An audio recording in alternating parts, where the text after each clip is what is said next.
Hello and welcome. I'm Amritan Shira and you're watching Law of the Land on Raj Sabha TV. Today we will bring to you the Citizenship Amendment Bill. To discuss the issue, I have with me Mr. Upamanyu Hazarika, Senior Advocate, and Mr. Vikramjit Banerjee, Advocate. Now for the highlights. The Citizenship Amendment Bill 2016 empowers and simplifies the stringent criteria granting citizenship to a specific group.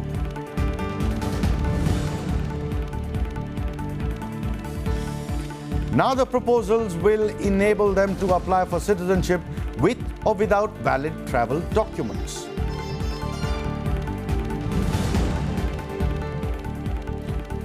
And existing citizenship law prohibits illegal migrants from acquiring Indian citizenship.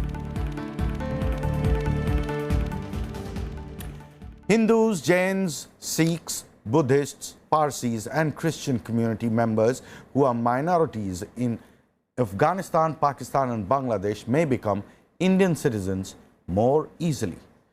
The Citizenship Amendment Bill 2016 empowers and simplifies the stringent criteria granting citizenship to this group. Now, the proposals will enable them to apply for citizenship with or without valid travel documents.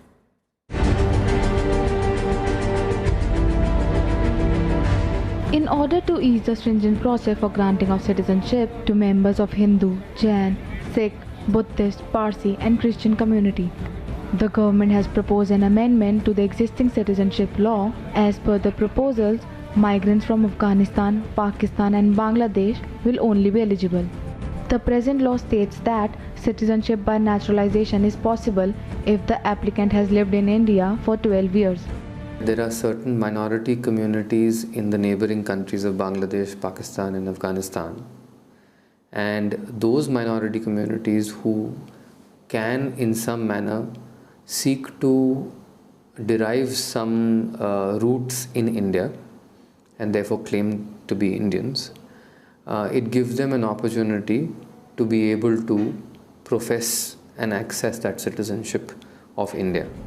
The Citizenship Amendment Bill 2016 amends the existing law to reduce the number of years of stay from 12 years to 7 years to provide citizenship by naturalization. In effect, Hindu, Sikh, Jain, Buddhist, Parsi and Christian from Afghanistan, Pakistan and Bangladesh living in India will not be treated as illegal migrants and will be granted citizenship. The bill also proposes to empower the Centre to cancel the registration of Overseas Citizen of India (OCI) cardholders for violating the law of the land. The idea is that they should be given the citizenship so that they are able to live at par with the other citizens. Their children are able to get education. After education, they get the employment. Once they get the citizenship, they will be able to live with dignity. Even the places where they are living, they will get some more attention. Now they must be living in some slums or some other areas. There are wide grounds for cancelling OCI registration under the 1955 Act. An Overseas Citizen of India (OCI) cardholder's registration may be cancelled if he violates a law for which he is sentenced to imprisonment for 2 years or more. And within 5 years of his OCI registration, the bill adds another ground for cancelling OCI registration, which is violation of any law of the country by an OCI. This means that even offences with lesser penalties or which have been committed after 5 years of registration could be covered under the bill. Experts believe that these people are getting access to their requirement from the resources of the country in an unofficial manner. Benefits like multiple entry, multi-purpose lifelong visa to visit India are provided to an overseas citizen and even provided additional rights to a larger category of people. Nishtha Malhotra with cameraman Munish for Rajya Sabha Television. OCI registration will be cancelled in case there is any violation of any law. So that's a generic provision, which essentially means that it can be expanded and a lot of things come into this, and any violation could now lead to cancellation of OCI registration. But I would like to know from you, what was the need for the present state to bring in this amendment and specifically provide for the specific groups for them to get citizenship in India? I think the thinking behind it was very clear. We live in a subcontinent which is surrounded by states which have over the period of time become extremely strongly religious and fanatical, which has led to religious minorities being not only discriminated against, but becoming impossible for them to live in these states. So India, being a pluralist country and being always, in many ways, the mother country of the entire South Asia, it was expected that they would have a place of refuge and they would be broadly accommodated in the Indian framework so that they would be safe. I think this was the broad thinking behind having this. And also, is it also the thought that the minority communities, and an acknowledgement of the fact that the minority communities in these three specific countries who have been named, yes, the laws are not tolerant enough to allow them to exist the way they would like to exist? I think, is that an acknowledgement? I think that is one. That is very clear as to what is happening. But more importantly, what we can see around us, it's not only, even if the laws, let me put it this way, even if the laws do or have a semblance of protection to minorities, on the ground, it is actually not working. We've seen that what is happening in Bangladesh, which is supposedly, we say there's a secular government. We also say there are laws on the ground which protects religious minorities, but there's been horrendous crimes against minorities, religious minorities, and which is continuous. So where do these people go? What other option do they have? They only have an option to come to India. Upmanyu, what's the fallout? This may be a well-meaning law to protect essentially the people who have emerged from this landmass and of various denominations. It may be to protect them, right? But what could be the fallout of this? Yes. And how could it go, be interpreted in a completely different manner? What's the counterpoint? Well, I would put it this way. You see, the intent, I would not look at the intent so much, because I think, given what is happening in the neighborhood, there would be a certain degree of concern we would have, and therefore. But the whole issue is, and what I'm primarily concerned is with Northeast India, and particularly Assam. Because there the problem is that we are ourselves, citizens in that part of the country are headed, indigenous ones, are headed towards becoming a minority. And that is on account of large-scale infiltration from Bangladesh. Now, when we are amending a citizenship bill, I would think that the overriding priority has to be given to the citizens of your own country, or those who are indigenous particularly, and who are on their way to becoming a minority, rather than, for giving priority before us to citizens of other countries who are minorities in other countries. So, because the implications for us are horrendous. I just give. Could you come again? The ones who are already in Northeast, yeah, those citizens who are already citizens, how can that be clubbed with this provision? I need to understand that. You are. Because see, we've been facing a huge influx from Bangladesh. Yeah. Now, over the years, as is evident, and largely that's a Muslim migrant population. The population trends are such that if the Muslim population was 24.56 in 1971, it became 30.9% in 2001. But doesn't include Muslims. May I come to that? There is also the other part of it, because you see, there are cultural issues, there are language issues there. So, and we have 50 odd indigenous communities in Assam alone. Correct. So when you bring in a whole influx of other, that sort of upsets the balance. It's okay. You see, it's not a question of, and studies say by 2040 we are going to become a minority. The Hindus, if you put it in a religious context, indigenous become a minority in 2040. The point is today that what is the priority of the government? The priority of the government has to be first to address the concerns and the issue of identity, which its own citizens are facing. Now, there is a particular issue here which is of concern to us. One, I would say that, whosoever the government wants, as the central government was a part of the BJP manifesto, we cannot have an issue with that. They want to give, they can. The point is, we should not bear the burden, Northeast, because we've already borne the burden of already a large number of migrant population. One. Two, most importantly, there is another aspect to it, and which the Citizenship Bill requires amendment, particularly in the Northeast context. You are aware that today we are in Assam, we are undergoing an identification exercise of foreigners after 45 years. 71 is the cutoff date. Yeah. Now, according to the UPA government alone, there were 50 lakh infiltrators after in 2001, which is 20% of your population. Which means all those, they will be in the ongoing exercise, all those who come after 71 will be may or may not be identified as non-citizens. But the difficulty is that those children who are born of them, they acquire citizenship by birth. Now that is where the Citizenship Bill needs to address. That is what I am saying. That if you are giving priority, you have to give priority to your own citizens who, by virtue of these loopholes. See, today, anybody born in India until 2004. I get your point. I get your point. That the migrants who've been living there since 1971 illegally, even if they are from a minority, let's say a Muslim community, their children have already acquired citizenship. That is the loophole needs to be plugged. And that loophole needs to be plugged. We've given, I am a convener of an organization, Forum Against Infiltration. We've already given a representation to the Select Committee that this is one primary issue which concerns us, because that is sufficient to the number of children which are born, and we've got. But then that means you go to the original constitution and amend it. No, you don't need to. You see, in Assam, after the Assam movement, you amended the Citizenship Act by saying that until 71, those who came in will be granted citizenship. For the rest of India, it is 19 July 1948. For Assam, it is 25th of March 1971. But even after 25th of March 1971, there are 50 lakh infiltrators who came in 2001, which is 65 lakhs today, 20% of your population. They have given birth to a large number of... And the birth rates in the neighboring districts, and which have Muslim majority districts and the middle Assam districts, they have huge growth rates, 20 to 24%, whereas for the rest of the state it's 10 to 12%.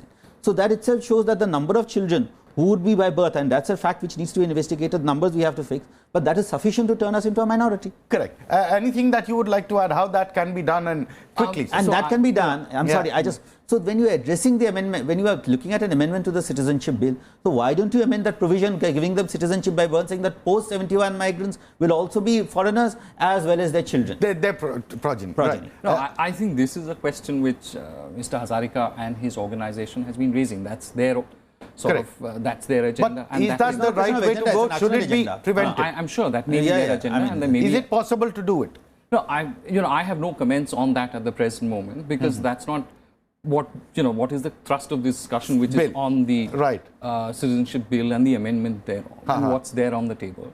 I think this is something which let the government consider, and if the government thinks this is an issue worth considering and important enough, and which from Mr. Hazarika's perspective and from the people who Mr. Hazarika represents, I think that it's something which may be considered by the government. But at the present moment, this discussion, I think, is limited to the Citizenship Bill, and I think Mr. Hazarika also agrees that it's a good idea. It's a good idea. As long as his caveat, it seems to be that as long as the burden is not borne by northeastern states, original inhabitants, states. And I think that it can be that something can be done on that. Coming up, existing citizenship law prohibits illegal migrants from acquiring Indian citizenship.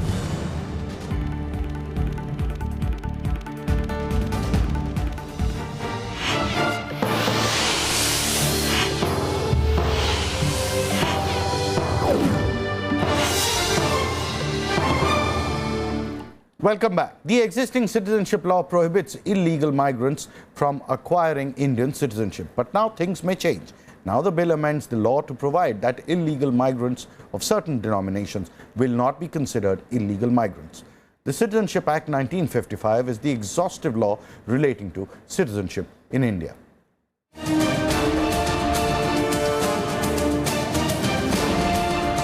The existing law allows a person to apply for citizenship by naturalization if he meets certain qualifications. One of these is that the person must have resided in India or served the central government for a certain period of time. We have to find some solution. Those people are living for 12 years or maybe longer period. But if you don't find a solution, what will happen? They will be just languishing on the pavements, on the roads and so and so, without any proper education, without any proper employment. So if a person does not get the proper education, proper employment, what he will do? He will become a part of the anti-social elements.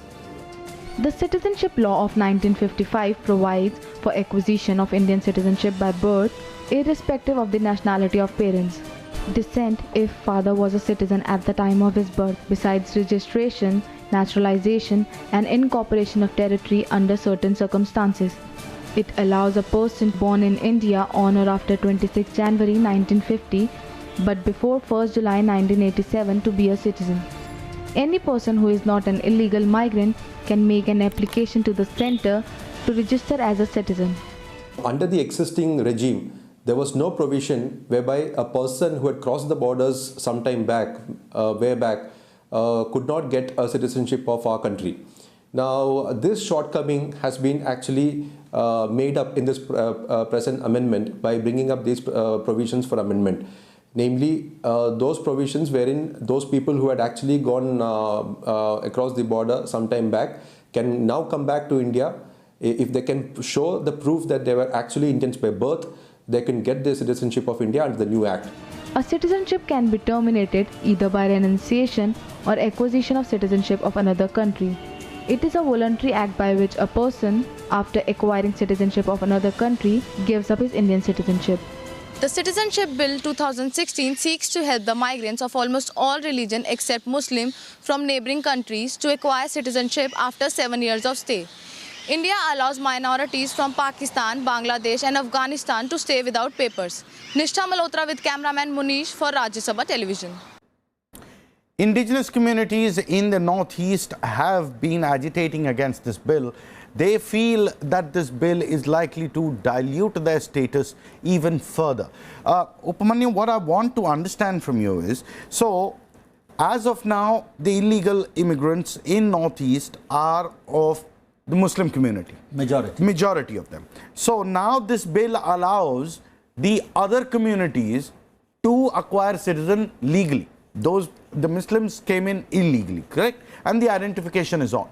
What is the resistance of the indigenous people of Northeast to this bill? Because this bill talks of the other religious denominations other than the Muslims who have already infiltrated. You see, the identification is as far when we took not on the identification, on the other religious entities being allowed in. All right, let me put it this way.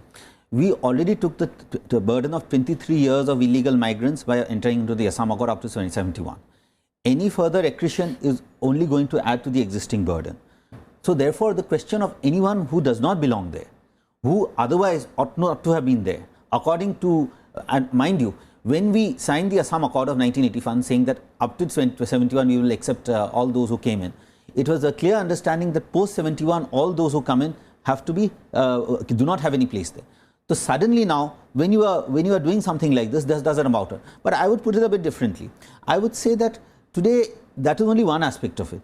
I would say that today, and I go back to what I had said at the outset, we have to give priority to, because today you have to take a holistic picture of the whole thing. What the central government does, it may very well do. We cannot. So what you are suggesting is, barring the indigenous the people, no migrants of any denomination should be allowed. That's your point. That's one. And that's what you are agitating against. And two, in addition to that, because today we have to have measures in place to ensure that we do not become a minority. There are 3 independent studies which say by 2040, 2050 and 55, Hindus become a minority. If you include indigenous Muslims, by 2060, 65. But by 2060, 65, at the outside we become a minority. So therefore, we first have to take measures which address that situation. Correct. And the entire exercise over here by the central government is in ignorance and is dehorse whatever is happening over there. So you would like to add to that, because this is the Northeast indigenous people have been agitating against this, and that's the community. No, I think that question, I think the Prime Minister also spoke about it. I'm sure he also said that the Northeast should not share the burden of people who are coming across. And I'm sure the government will also come up with a scheme to ensure that people who are coming across and are settled in different parts of the country. I think that was discussed also. Okay. So it's not only about... but there are no provisions in the amendment that at the present moment, I'm sure that there will be, because a person who comes across also will then have to be rehabilitated. How they are rehabilitated, I'm sure they will be then rehabilitated across different parts of the country. And I think there is enough economic development in India at the present moment, whether that be in Delhi here or in Bangalore, for them to be accommodated. So I don't think that should be too much of a problem. And Mr. Hazarika will also agree that there's been largely an outbound sort of migration out of the Northeast also.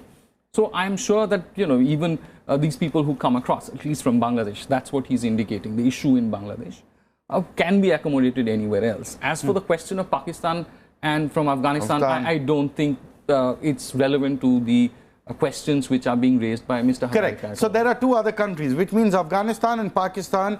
They're migrants. And those migrants, you can see around you. You can see the horrendous conditions they live in.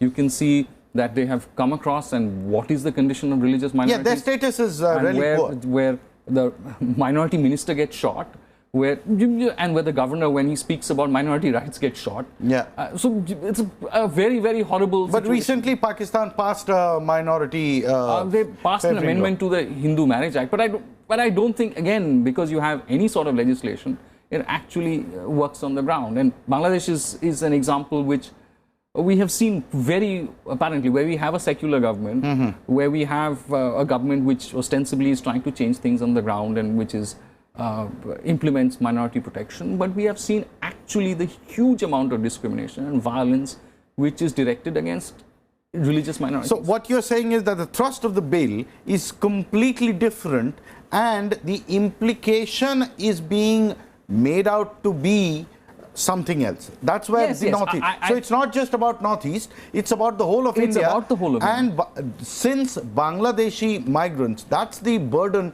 that Northeast is kind of apprehensive about. Yes. So that needs to be factored in. That has to be factored in, and I'm sure the government is going to come up with a response which will solve the problem. I'm sure the government is also aware that the nature of Northeast being as such, it's a very sensitive place. Indigenous people need to be protected. And they're a sensitive place. And the government is aware of that. And the Prime Minister, and I think the government has also made statements which said that we will ensure that some states don't bear the burden individually. And there are other people who can. Last word, Upanyu, quickly.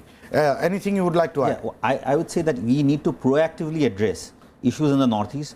And I would say the citizenship by birth issue, since the citizenship bill is being taken up for amendment, the citizenship by birth for post-1971 progeny of post-71 migrants ought to be taken up by this bill also, in this by the select committee and by the government. And secondly, the government should, as Vikramjit said, should ensure that that we do not bear the burden of the additional migrants who may be granted citizenship by virtue of the new amendment. The select committee, I'm sure, will be able to iron out these issues, and representations have been made there. We've also given a 17-page representation. Moving on, my colleague Nishta Malhotra spoke to Mr. K.J. Rao, former advisor, Election Commission of India.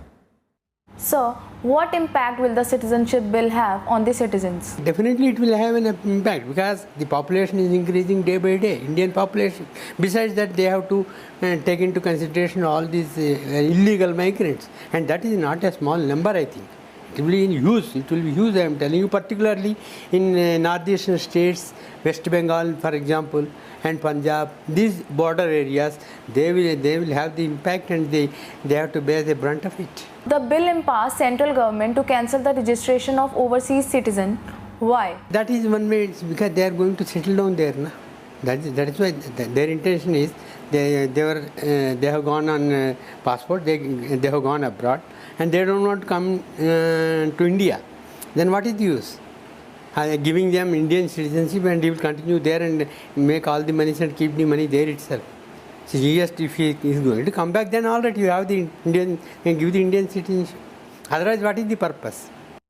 Thank you, sir, for joining us on this discussion. It's time for us to end the show. You can email your suggestions and comments to law.rstv@gmail.com. You can also watch our shows on the RSTV page of YouTube. We'll be back with a new issue and a new episode. Keep watching Raj Sabha TV.